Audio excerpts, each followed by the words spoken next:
Okay, so I'll start you off with an easy question. How did you start this career? Did you hit record, by the way? Yep, Okay, sweet. Because I usually get a notification about that and I didn't. yeah, it's recording. Okay. Can you repeat the question? Sorry. How did you start this career? In children's music or just music in general? In general. In general. So I started learning music when I was little, like 5 or 6. And then I started a band with my uncle when I was in my teens, when I was in high school. And then we released an album in 2008 called Long Road Home. And then I started doing children's music right around the time I started having kids. I have 3 little kids. And I was teaching music lessons and I was teaching music lessons to little preschoolers and toddlers and things like that. And then I started writing music for those little bubbas. And the parents really liked the music, so we started recording it. And then that turned into an album. And then that turned into another album. And then I just released my 5th album in September. So it escalated pretty quickly. But I'd say having kids was probably the catalyst that set the children's music career into motion. Gotcha. And you said you were in a band with your uncle. So does anyone else in your family do music or anything like that? Or So my sister and brother, when we were growing up, they also learned how to play. Learned how to play the organ because when we were little, the electric organ was really cool.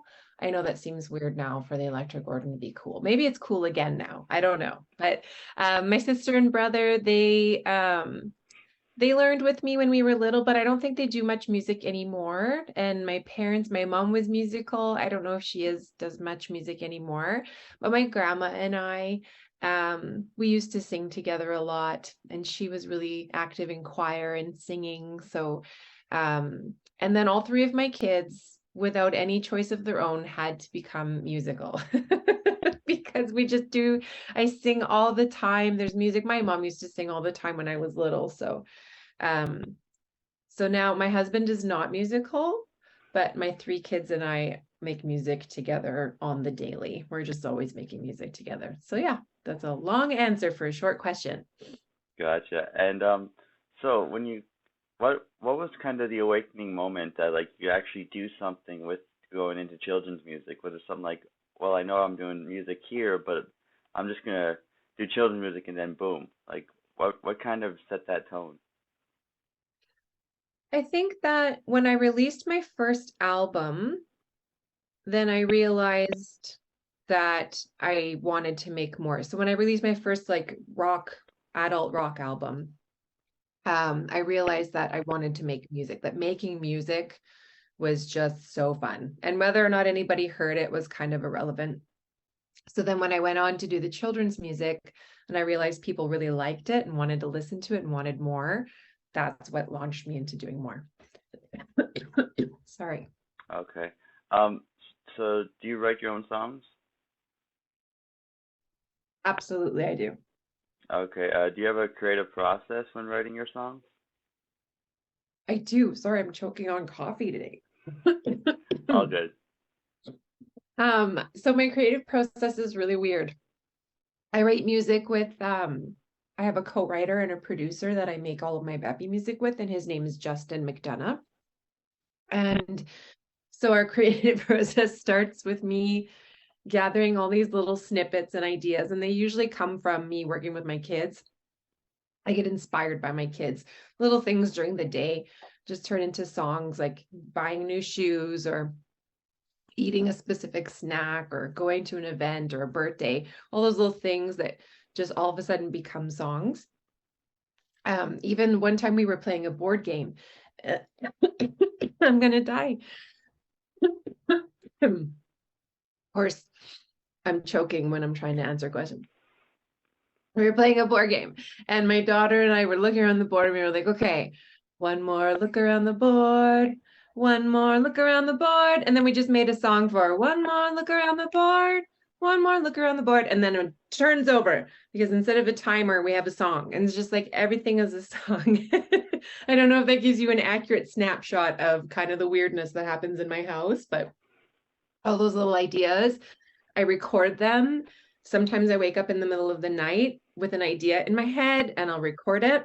And then I collect all those little recordings and ideas and I share them with my producer, and then they morph and evolve into other things. Sometimes we take the melody and we put other words to them. Sometimes we take the words and we put other melodies to them, but they always evolve into other things and then they become songs. So I don't know if anybody else has that same writing process, but that's where my crazy process comes from.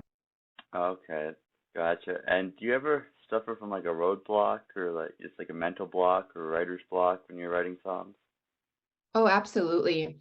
Um, I mean, most of the time, the creative juices are just flowing in my brain and percolating without my, um, I guess, compliance. Like it just, whether or not I want the creative ideas to come, they just do. And so, if I try too hard to create an idea, then usually I can get blocked. So I just kind of let those creative juices just kind of flow, and then I record them when I think there might be some substance to it, and I kind of try to write it down and keep track of it. But most of the time when I want to sit down and write, it's hard to sit down and get those ideas. So that's why I'm always writing, waking up in the middle of the night, recording songs and things like that. So if I don't force it, it usually flows pretty easily. Gotcha. And you so you you told me that you're very active in music and all that, but do you have like another career that you would have took if you didn't take music like seriously, or was it just always music? So I work in education. I work at McEwen University as an accessibility assistant, and that's my full-time job. And then I do the Beppie writing and creating and performing on the side. Oh, okay. Um, In 2020, I had planned on leaving I was teaching music lessons at a local school in Edmonton. My big plan was to do Beppie full time. I was going to make the move to Beppie full time. I had just gotten my first Juno nomination, and I had lined up a whole bunch of shows for the year, and I felt pretty confident that I could make a living doing music, and then the pandemic happened. Hmm. So I took a different route. I applied for some, because the pandemic was really hard on the arts in general. And so even working in the music industry full time, even teaching in the music industry, I found that my income had decreased quite a bit and it wasn't sustainable. So then I applied for the full-time position at McEwen and got it. And I actually really love it. It's really great. So I didn't have to choose between two careers. I kind Right. of get to do both. Yeah. Okay, that's cool. And if you wouldn't mind, could we talk about your nominations with the Junos and all that? 'Cause, like that's a very big accomplishment. Like by no means that's anything for me to not just say. So congratulations on the nominations, just in general. Thank you. Yeah, we just got our second nomination on the 31st of January when they announced them. Um, we've been working towards something like this. When we got nominated in 2019, it was so exciting. And we got to meet so many people and do so many really cool things. Um, so I think even beyond the validation of getting an award nomination was just the doors that it opens when you get nominated for something. You get to have more experiences and do more cool things and meet more cool people. And that can be really good for your career and your brand and your exposure, right? So we've been working towards another Juno nomination for those reasons. And so we're really excited. We're excited to perform at the Junior Junos. They just announced the Junior Junos this morning. So that's happening on March 12th. And I'm performing with last year's Juno winner and some of the nominees from this year's category for children's album. So we are so excited. We're going to do so many fun things. And also, the Junos are in Edmonton this year. Oh, And really? that's pretty good. Yeah. Oh, that's cool. Yeah. That's really cool. Do you have a favorite song that you wrote and sang, or do you just like them all? Oh, that's a really good question. Nobody's ever asked me that before. My favorite song that I've recorded, Hmm. I think Let's Go Bananas is like my favoriteest, funnest song to perform. I just performed it in Camrose in January, and a whole bunch of kids knew the words and they were singing along, and it was probably the coolest experience ever, just having kids sing along to my song. So Let's Go Bananas is really, really fun to perform. In terms of recording, I really, really loved recording Ferb the Space Tomato off of my newest album, because it's just maybe one of the coolest, weirdest songs I've ever written. So, and it Okay. has a really cool story. It's like about my kid. He brought home a little tomato seedling from school, and the tomato had been launched into outer space and came back. And so we spent the whole summer like, is it going to grow? Is it going to be a space alien? Is it going to be purple? Is it going to be blue? We don't know what these tomatoes are going to look like. So writing a song about that, like about my kids and with my kids, was just that writing process was probably my favorite. Okay. And so when was the last time you performed? I just performed on January 28th. I think that was my last round of shows. I did 3 shows in January. And then my next show coming up is on Monday, on Family Day. I'll be performing at City Hall in Edmonton. Okay. Yeah. What's it like performing on stage? You know that it's a spectrum. It's a wide variety of spectrum of things because one performance is never like another. It's always completely different whenever you get up on stage. But as long as there's at least one kid there or one audience member there that you can connect with, it's just always a really good time. It's just really, really fun. I have played some shows where nobody came. Those are hard. Those are tough. And the ones where there's lots of kids are always a lot of fun. So the last few shows that I did, I mean, you get nervous, but it's more, I think because I've been doing it for so long, it's less nervous and more just exciting, you know? Okay. You get to go out and sing and play and have fun and make music and make connections. Like what's what could go wrong? It's just a good time. Right. And before and after your performance, do you have like a pre-ritual for before the show and afterwards? Do you do like something special, or is just take it in as you go? Yeah, I never do the same things, I don't think. I have a little list of things that I need to bring, and I think my main concern before I perform is do I have everything that I need? And so I check off all my stuff, I get all my gear ready, and then yeah, that's about it.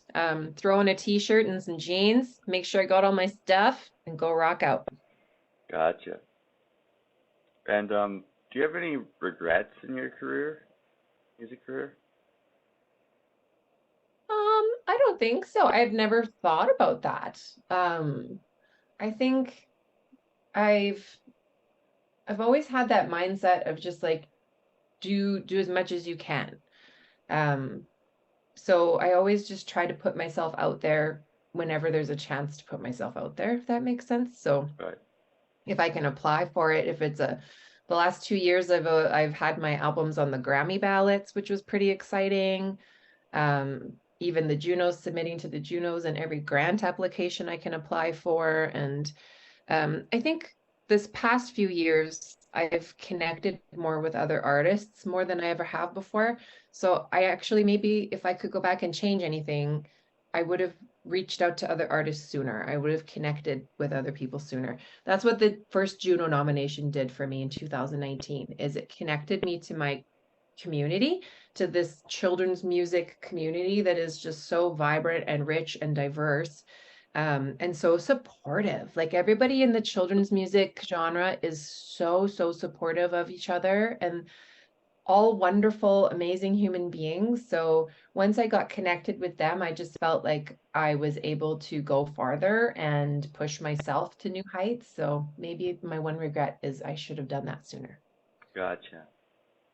And going back to the performing thing, how did it, blah, blah, sorry, how does it make you feel when, for example, you're performing and then you see people that are there but they're not interested in what you're doing? Like, does that bother you, or are you kind of do you get over it, or can you explain how you feel about that?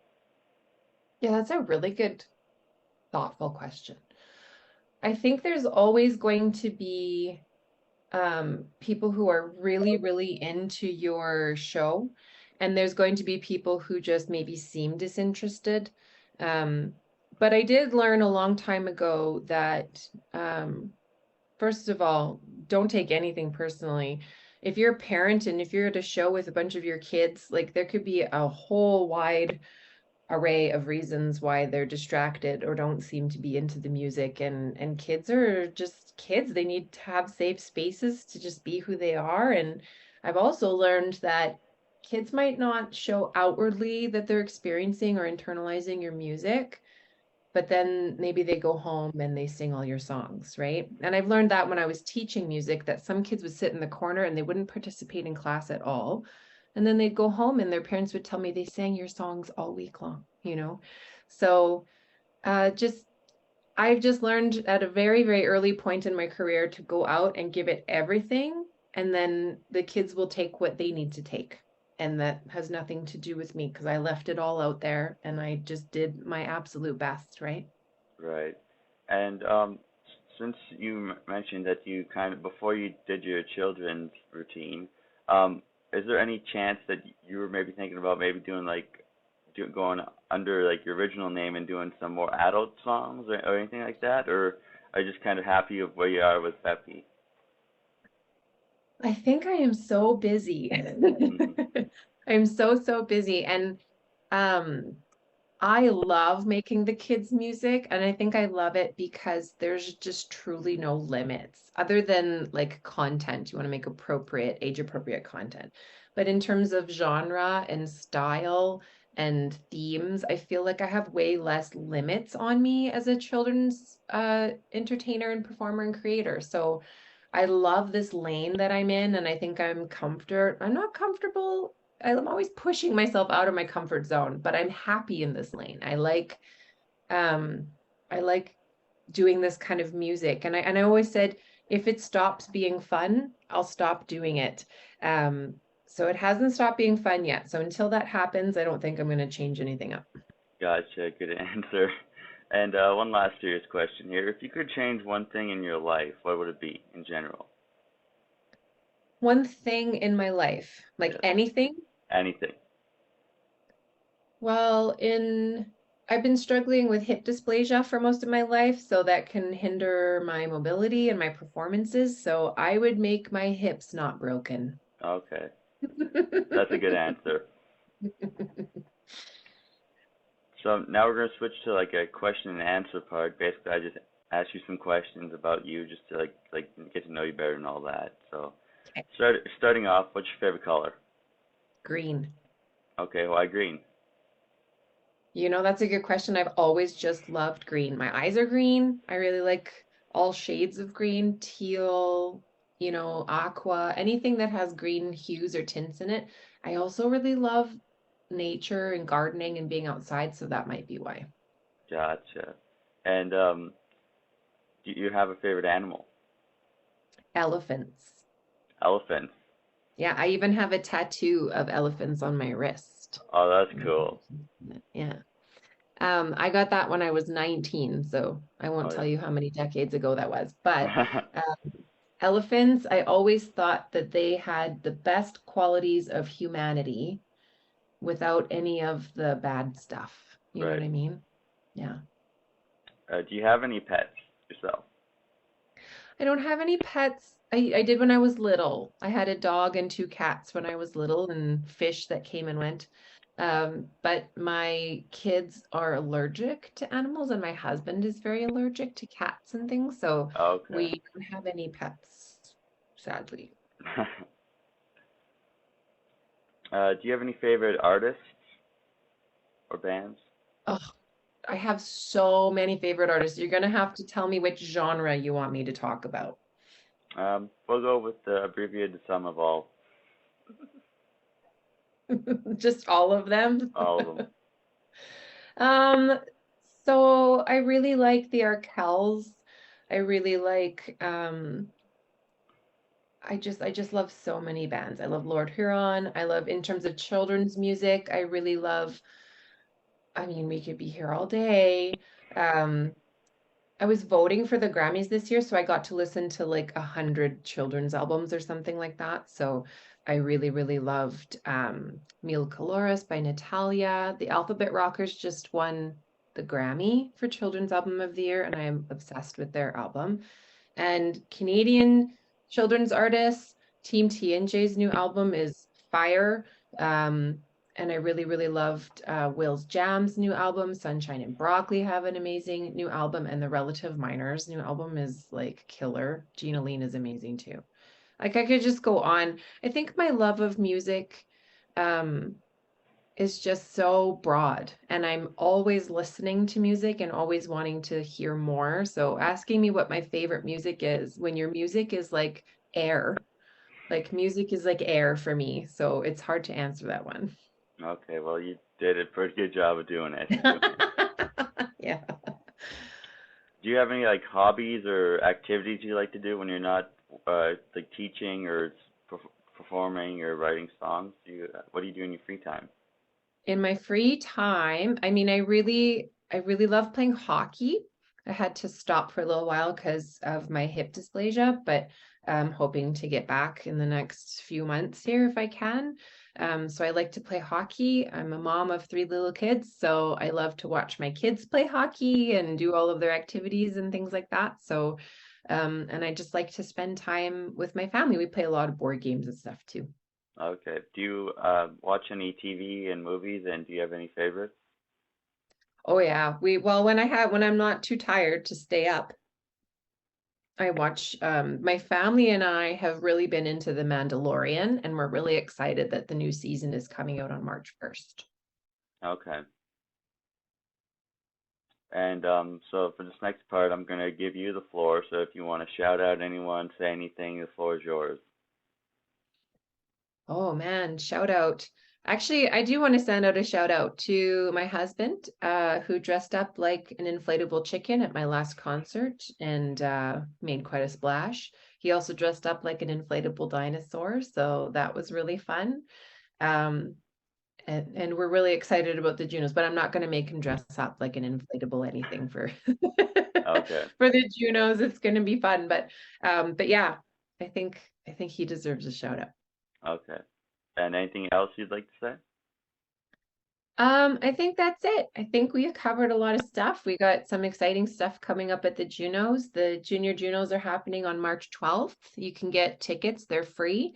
They just announced the lineup this morning, and so go check it out at the Junos website and get some free tickets. It'll definitely sell out. So if anybody wants to go to that show, they should get tickets soon. Gotcha. And last but not least, do you have any questions for me before we go?